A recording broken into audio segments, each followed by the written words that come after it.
We're in the mechanical engineering lab at our headquarters in Santa Cruz, California. And in here we do a lot of prototyping and development of new products, and we also design and build test fixtures and manufacturing equipment that ends up getting transferred to our San Jose facility.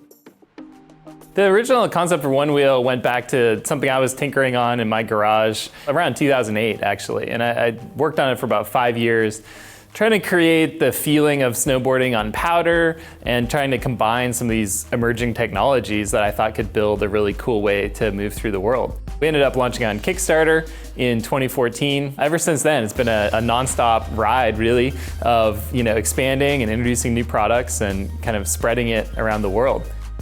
People have taken on one-wheeling as a sport and really pushed the progression the way that all board sports kind of have. And I think when we came out with Pint, part of it was to say like, hey, some people are going to be really into pushing all the limits and dropping at 8 stair and riding super aggressive terrain. And that's kind of what our existing products have been optimized for. Pint's a little bit more casual. It's grab it, take it with you, ride through town, zoom around a parking lot, and just have fun with it.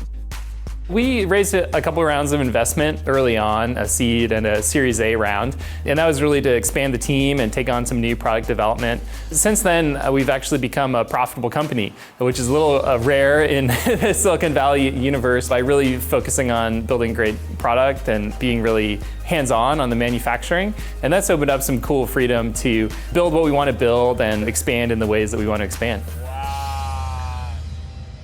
This is the first Onewheel of all time ever built. We call this Old Ironsides right here. This is like a later iteration. Back then you had like an actual button on the pad. This is how the board sensed you, knew you were there. This was the board that we actually launched the company with. Way less duct tape today. So this is the original Onewheel. Now we have pressure sensitive pads. We shipped in like 9 months, which was pretty impressive. And this is the plus, this is what happened right after. So this was the introduction of a hypercore motor. This is the XR, so this is our flagship right here.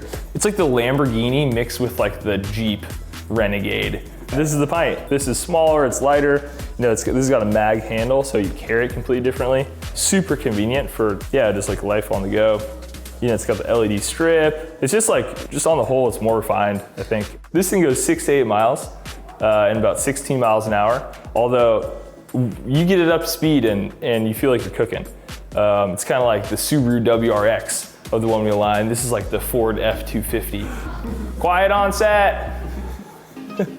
Pint has a bunch of cool features. One of them is, of course, that it's a lower price. It's under $1,000. Part of the way that we did that is we've been able to take everything we've learned about manufacturing over the last 5 years and kind of use it to build a new factory specifically to manufacture Pint. And to be able to keep that in California, which we're really excited about.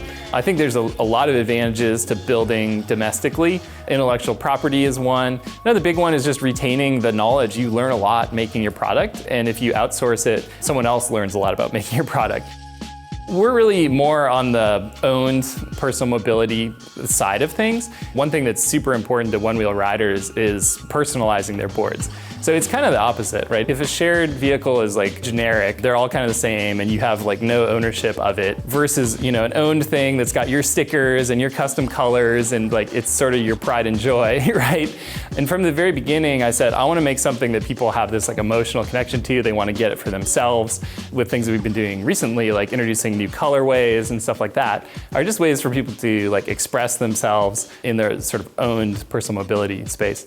We have now the manufacturing capacity and we have really some of the leading technology in light electric vehicles across the various subsystems. Now we're talking to some partners about what else we can do with that core technology.